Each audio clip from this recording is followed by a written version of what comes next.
అదిరెన్ సంచ మహేశ్వరంకి అతి సమీపంలో HMDA approved villa ప్లాట్లు ఈఎంఐ మరియు బ్యాంక్ లోన్ సౌకర్యం అందుబాటులో.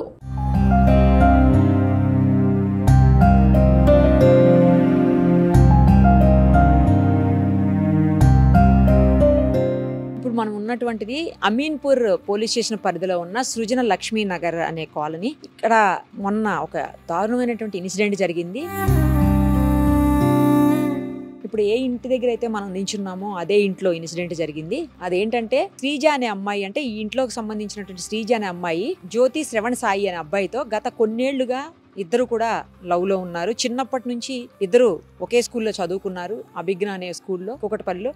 ఆ తర్వాత కాలేజెస్ వేరైపోయినా కూడా వాళ్ళిద్దరి మధ్యన మాత్రం లవ్ అలాగే కొనసాగుతుందట. అయితే ఈ నేపథ్యంలోనే ఆ అమ్మాయి ప్రెగ్నెంట్ అని చెప్పి ఇంట్లో తెలియటంతో మధ్యలో కూడా చాలాసార్లు ఇద్దరిని కలవద్దు, లవ్ అట్లాంటి ఏమొద్దు అని చెప్పేసి చాలాసార్లు ఇద్దరు అటువైపు ఇటువైపు కుటుంబ సభ్యులు హెచ్చరించినా కూడా వాళ్ళిద్దరూ అలాగే కంటిన్యూ చేస్తున్నారని తెలుస్తుంది. ఇంకోటి ఏంటంటే ఆ అబ్బాయికి తల్లిదండ్రులు ఇద్దరు కూడా లేరు, కేవలం పెద్దనాన్న అలాగే తమ్ముడు వాళ్ళు ఉన్నారు. ఆ అబ్బాయి హాస్టల్లో ఉండి బీటెక్ చదువుతున్నాడు. ఆ అమ్మాయి కూడా 19 years అమ్మాయి.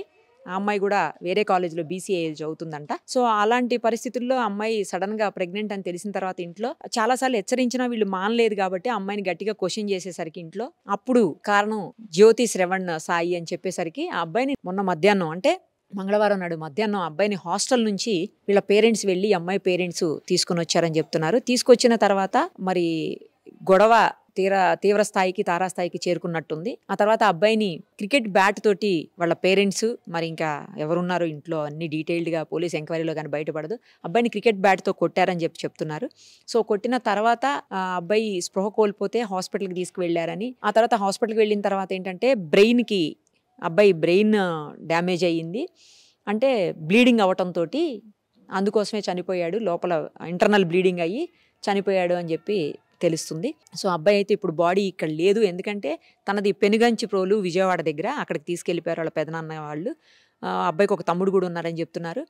సో కేవలం ప్రేమించింది వీళ్ళకి నచ్చకనే చాలాసార్లు హెచ్చరించి లాస్ట్కి మాట్లాడదాం రమ్మని చెప్పేసి పిలిచి ఇలాంటి దారుణంగా హత్య చేశారని చెప్పి తెలుస్తుంది. పోలీసులు అదే చెప్తున్నారు. కానీ ఎంత ఘోరం అంటే ఆ అబ్బాయికి ఎవరు తల్లిదండ్రులు లేరు, చాలా బాగున్నాడు అబ్బాయి కూడాను.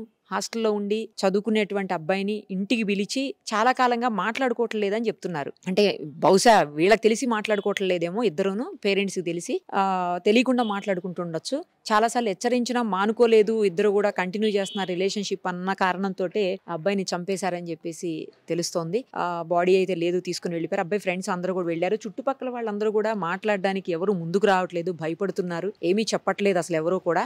ఈ ఇంట్లో కూడా కిందన రెంట్కుంటారంటే వాళ్ళు కూడా ఇప్పుడైతే ఖాళీ చేసి వెళ్ళిపోయారు. పైన కూడా వాళ్ళు ఆఫీస్కి వెళ్ళిపోయారు. మిడిల్లో ఓనర్స్ ఉంటారు, అంటే ఎవరైతే ఈ అమ్మాయి పేరెంట్స్ ఉన్నారో ఆ సిరి అని ఆమె హస్బెండ్, శ్రీజ వాళ్ళ పేరెంట్స్ ఇద్దరు కూడాను. సో ఆ అమ్మాయికి కూడా శ్రీజకు కూడా దెబ్బ తగిలింది, తల దగ్గర తగిలింది, చేతి దగ్గర తగిలింది. ఆ అమ్మాయి కూడా హాస్పిటల్లో ఉందని తెలుస్తుంది. వాళ్ళనైతే పోలీసులు అరెస్ట్ చేశారు, రిమాండ్ చేశారు. ఇప్పటికే చుట్టుపక్కల వాళ్ళు చెప్పేది ఏంటంటే ఎక్కడ అసలు మాకు సౌండ్స్ కూడా ఏం వినిపించలేదు, మాకు అసలు ఇంత జరిగిందని కూడా తెలీదు అని చెప్తున్నారు. ఎక్కడ ఇష్యూ ఉంది, ఇట్లా ఇంతలాగా అయింది, ఇంత జరిగింది అనేది అసలు మాకు ఏమీ తెలియదు.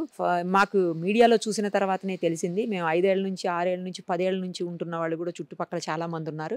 ఆ రోజు ఏమన్నా సౌండ్స్ రావటం కానీ, గొడవ అయినట్లు కానీ, లేకపోతే ఘర్షణ వాతావరణం కానీ ఎక్కడా కూడా ఏది లేదని చెప్తున్నారు. 2వ రోజుకి సాయంత్రానికే మాకు తెలిసింది. మొత్తం అదంతా నార్మల్గానే ఉన్నారు ఆ రోజు అందరూ కూడా అని చెప్పి చెప్తా ఉన్నారు చుట్టుపక్కల అందరూ. సో ఏది ఏమైనా కూడా ఇప్పుడు లవ్ ప్రేమ ఇవన్నీ కూడా ఎవరి ఇష్టం వాళ్ళదనుకోండి. బట్ అంత చిన్న ఏజ్లో అమ్మాయి ప్రేమించడం, తర్వాత ప్రెగ్నెంట్ అవటాన్ని తట్టుకోలేకపోయినట్టున్నారు ఇటు సైడ్ పేరెంట్స్ వైపు నుంచి ఆలోచించినప్పుడు. సేమ్ టైం ఆ అబ్బాయి కూడా తల్లిదండ్రులు లేనప్పుడు కొంచెం బాధ్యతాయుతంగా ఉండి చదువుకుంటున్నాడు కాబట్టి బీటెక్ చేసి మంచి జాబ్ తెచ్చుకొని వాళ్ళ తమ్ముడిని చూసుకుని ఉంటే బాగుండేది.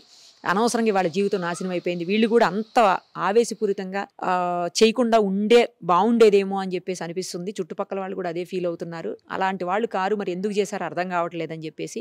సరే ఏది ఏమైనా కూడా ఒక మనిషి ప్రాణం అయితే ఈరోజు కేవలం ఆ ప్రేమ కోసం పోయింది. అంత అవసరమా, ఇంతలాగా చెయ్యాలా అని అటువైపు ఇటువైపు 2 వైపుల నుంచి కూడా ఆలోచించినప్పుడు ఆ అబ్బాయికి అంత అవసరమా, ఎందుకు చేశాడు, వద్దని హెచ్చరించినప్పుడన్నా ఆగేది ఉండే కదా అనిపిస్తుంది. ఇంకోవైపు ఇటువైపు నుంచి కూడా అంత చంపేయాల్సినంత అవసరం ఉందా, బ్యాట్ పెట్టి విచక్షణారహితంగా క్రికెట్ బ్యాట్ తోటి ఎలా పడితే అలా కొట్టారు ఇష్టానుసారం అని చెప్తున్నారు పోలీసులు. సో దానివల్లనే అబ్బాయికి బాడీ మీద చాలా దెబ్బలు ఉన్నాయి, కానీ మేజర్గా తగిలింది అయితే తల మీదనే అని చెప్తున్నారు. ఏది ఏమైనా ఒక మనిషిని చంపటం అనేది మాత్రం అత్యంత దారుణమైనటువంటి విషయం. దీనికి తగిన శిక్షణ అయితే ఎవరైతే నిందితులు ఉన్నారో వాళ్ళు అనుభవించే తీరుతారు. మరిన్ని అప్డేట్స్ కోసం నిరుపమ సుమన్ టీవీ ఇన్స్టా పేజ్ని ఫాలో చేయండి. సుమన్ టీవీలో మీ పర్సనల్ అండ్ బిజినెస్ ప్రమోషన్స్ కోసం కింది నెంబర్కి కాంటాక్ట్ చేయండి.